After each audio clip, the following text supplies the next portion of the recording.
Time now for your forewarned weather with Nate Larson.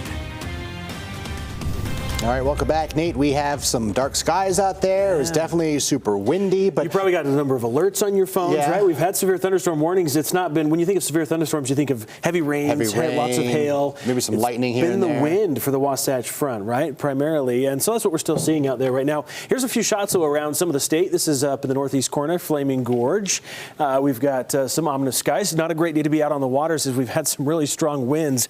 Even up at Bear Lake, we had Garden City report a 60-mile-per-hour wind gust from previous thunderstorms. Price showing some of those ominous clouds. We've had a little bit of rain. Overall, not much reporting on the map for the Beehive State. It's been mainly the winds we were worried about with the strong south flow that's in place on this Mother's Day. Looking at Black Desert Sky Camera, beautiful skies in southern Utah. We've got lots of blue skies with those hot temperatures. We're back in the mid-90s for St. George today, which is well above average.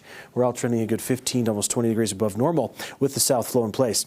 All right, looking at forewarned radar, there are some areas, even some thunderstorms over the Uinta Mountain areas across eastern Utah. In northern Utah, where we do have the severe thunderstorm watch in effect through 8 o'clock this evening. Seeing a lightning strike now over Great Salt Lake again. Storms have been drifting from the southwest to the northeast, or been moving, I should say, moving very quickly as well. A lot of those paths have been, or storms have been moving at about 45 miles per hour, and they've been generating those strong wind gusts with some of the outflow boundaries that they create of anywhere from 60 to 75 miles per hour.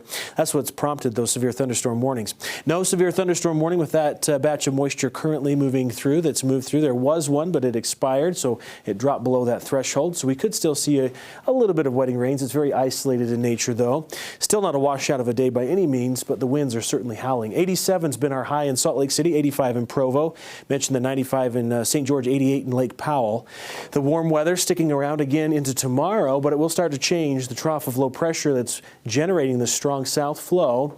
Weak disturbance moving through today, which is what's kind of fired up some of the storms. But the core of the storm system finally pushes east as we get into Tuesday. It'll bring cold front in, drop our temperatures significantly Tuesday, Wednesday, and bring a chance of wet weather for much of the state, generating some of that chance of some thunderstorm activity, possibly even lingering through some of the end of the week. So as far as futurecast goes, it does show a lot of the moisture fizzling out pretty quickly this evening.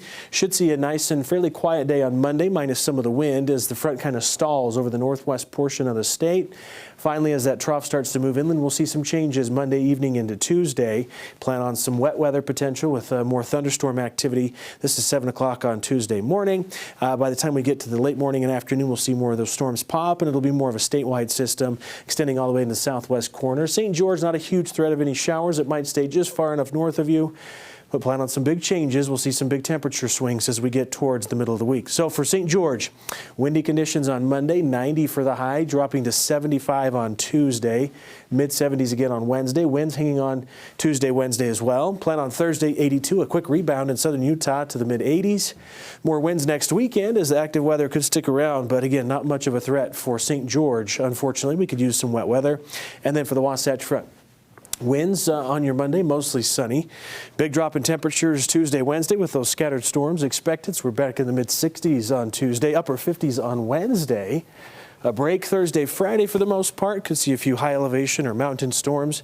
We'll be near 70 on Friday, 71 Saturday, but another storm pushes in, brings a chance of moisture Saturday. Better chance, I think, Sunday, and cooler temperatures back in the low 60s again. So roller coaster ride continuing. It's always my days off for you. Just tell me there's rain or You're something. welcome. Thanks, Nate. 59, that's crazy.